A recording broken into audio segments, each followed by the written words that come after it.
Hello everyone. इस video के अंदर हम कवर करेंगे लेयर्स ऑफ रेटिना।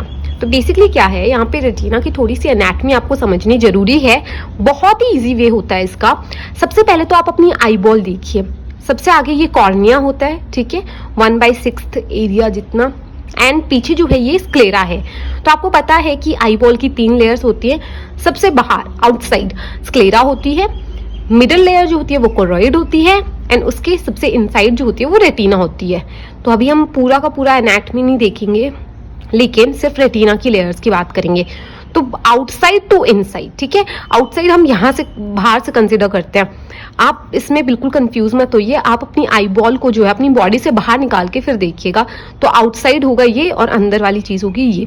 तो जो रेटिना है, ये रेटिना मैंने बनाई है, तो इसका जो आउटर लेयर होगी वो ये वाली होगी, एंड इनर लेयर जो होगी ये जो विट्रेस के साइड है वो होगी।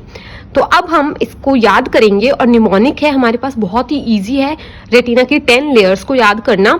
टोटल 10 लेयर्स होती है रेटिना की। सो उसके लिए निमोनिक आपको याद रखना है ING थोड़ा आपको मेमोराइज करना पड़ेगा, बट IOP का स्क्वायर, ठीक है। तो मतलब I भी 2 टाइम्स है, O भी 2 टाइम्स है, एंड P भी 2 टाइम्स है। IOP तो आप याद कर सकते हो इंट्राओक्यूलर प्रेशर से, क्योंकि इजीली याद हो जाएगा, आई से रिलेटेड ही होता है ये। तो अब देखिए हम इसके लेयर्स याद करेंगे। ये जो निमोनिक है ये बताएगा हमें इनसाइड टू आउटसाइड, ठीक है, इनसाइड टू आउटसाइड होगा ये, और लेयर्स ऑफ रेटिना हमें बताएगा। तो अब देखिए ING, तो आई से क्या हो गया, सबसे इनर लेयर होगी इंटरनल लिमिटिंग मेम्ब्रेन। उसके बाद N से होगी नर्व फाइबर लेयर, G से होगी गैंग्लियोनिक सेल लेयर, देन आते हैं IOP।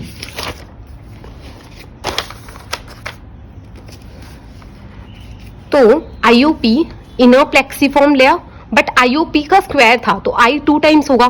तो I से inner plexiform layer, second I से inner nuclear layer, then O outer plexiform layer, then second O से आउटर न्यूक्लियर लेयर। एक आपको यहाँ पे ऐड करना पड़ेगा एक्सटर्नल लिमिटिंग मेम्ब्रेन, ठीक है। इसके ये निमोनिक में नहीं है, लेकिन इसको ऐड करना है यहाँ पे आउटर न्यूक्लियर लेयर के बाद एक्सटर्नल लिमिटिंग मेम्ब्रेन। देन जो P बचे हैं 2, तो एक से हो जाएगा फोटो रिसेप्टर्स, एंड लास्ट जो P है उससे हो जाएगा रेटिनल पिगमेंट एपिथेलियम, ठीक है। जब आप रेटिनल डिटैचमेंट पढ़ेंगे ना, तो ये बहुत इंपॉर्टेंट है रेटिनल पिगमेंट एपिथेलियम याद करना, क्योंकि यही डिटैच होता है, ठीक है। तो ये 10 लेयर्स थी रेटिना की, बट इनका सीक्वेंस याद करना, इनसाइड क्या होता है आउटसाइड क्या होता है, बहुत इंपॉर्टेंट होता है। आई होप आपको समझ में आया हो। अगर समझ आया हो तो make sure to like, share and subscribe to this channel.